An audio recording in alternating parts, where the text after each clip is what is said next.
इस देश में 12 लाख से अधिक साधु संत और पुजारी रहते हैं, लेकिन ये लोग इमामों के लिए वेतन की घोषणा करते हैं, एक पक्षीय कार्रवाई करते हैं। क्या एक सेकुलर एजेंडा है? दिल्ली की सरकार ने किया, पश्चिमी बंगाल की सरकार ने किया, महाराष्ट्र की सरकार ने किया। क्या यही सेकुलर एजेंडा है? सांप्रदायिक आधार पर ये लोग बांटते हैं समाज को। उसी प्रकार से उससे भी खतरनाक स्थिति, आतंकवादियों पर दायर मुकदमे वापस लिए जाते हैं और उसके बाद भी ये कहते हैं कि सांप्रदायिक हिंसा बनी रहे। महोदय, चर्चा का विषय होना चाहिए कि आखिर सांप्रदायिक कौन है, कौन है सांप्रदायिक?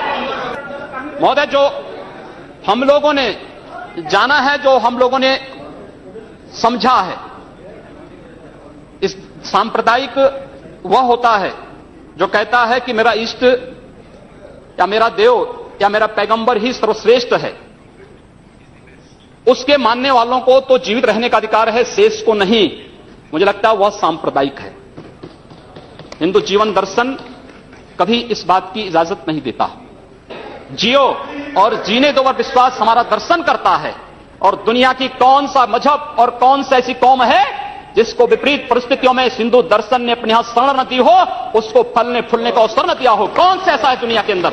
लेकिन आज जिस हिंदू दर्शन ने सबको शरण दी, सबको फलने फूलने का भरपूर अवसर दिया, आज जब उसी के खिलाफ षड्यंत्र होना प्रारंभ होता है तो उसे एकजुट होना तो पड़ेगा ही। और मुझे लगता है इन लोगों के कर्मों का फल है कि पूरे देश का हिंदू जनमानस आज इस बात के लिए तैयार हो रहा है कि उसके खिलाफ आज शासन तंत्र से जो षड्यंत्र हो रहे हैं उसका जवाब अपने स्तर पर देना ही पड़ेगा।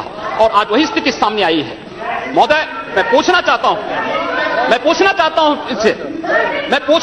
इन लोगों से, जब भारत का मुसलमान हज यात्रा करने के लिए जाता है, महोदय, जब हज यात्रा करने के लिए जाता है, उसकी पहचान कब भारतीय के नाम पर नहीं, पाकिस्तानी के नाम पर नहीं, बांग्लादेशी नाम पर नहीं, भारतीय उपमहाद्वीप का जो भी मुसलमान हज यात्रा करने के लिए जाता है उसकी पहचान हिंदू नाम पर होती है, उसकी पहचान भारतीय, पाकिस्तानी या बांग्लादेश के नाम पर नहीं। लेकिन अगर उसी हिंदू पहचान को हम इनके ऊपर यहां पर लागू करने का प्रयास करते हैं, इनको बुरा लगता है।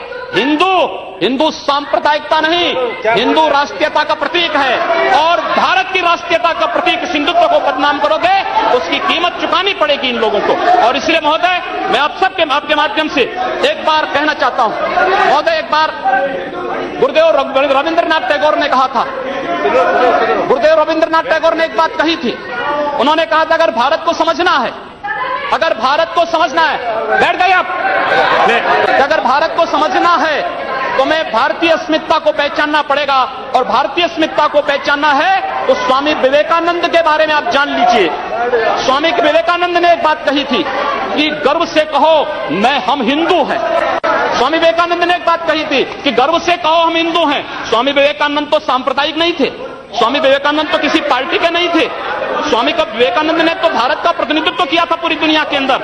और दुनिया के अंदर जो हिंदू आज पूरे देश के अंदर, पूरी दुनिया के अंदर अपनी सहिष्णुता के लिए पहचाना जाता था, आज उस हिंदू के साथ किस प्रकार का व्यवहार किया जा रहा है, वह कश्मीर से विस्थापित होता है, उसे कश्मीर से निकाला जाता है। एक भी बार इस सदन में चर्चा नहीं होती है, इन लोगों का मुंह नहीं खुलता जब कश्मीर से 3.5 लाख की संख्या में कश्मीरी पंडित निकाले जाते हैं, तब ये लोग नहीं बोलते।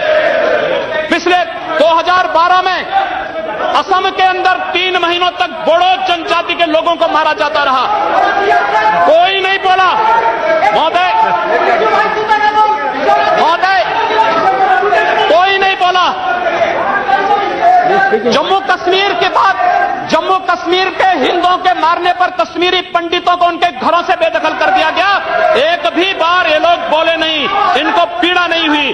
दुनिया के अंदर ये अपने आप में बिरला उदाहरण था जहां पर अपने ही देश में अपने ही जानने वाले लोग विस्थापित होकर के खाना बदोश की जिंदगी जी रहे हैं। उस शर्मनाक घटना की निंदा एक भी बार इन लोगों ने नहीं की। मुंबई के दंगों पर ये लोग मौन रहे। जमशेदपुर और भागलपुर के दंगे कांग्रेस के समय हुए थे, एक भी बार इन लोगों ने उस पर चिंता व्यक्त नहीं की। और तो और 1984 में इस देश के अंदर जिन सिख गुरुओं का योगदान इस देश को बचाने और इस देश की धर्म और संस्कृति, इस देश के समाज को बचाने में बहुत महत्वपूर्ण थी, उन सिखों के कत्लेआम पर भी इनको शर्म महसूस नहीं होती है। और आप लोग इस देश के अंदर बात करते हैं सांप्रदायिक सौहार्द की, इनका पूरा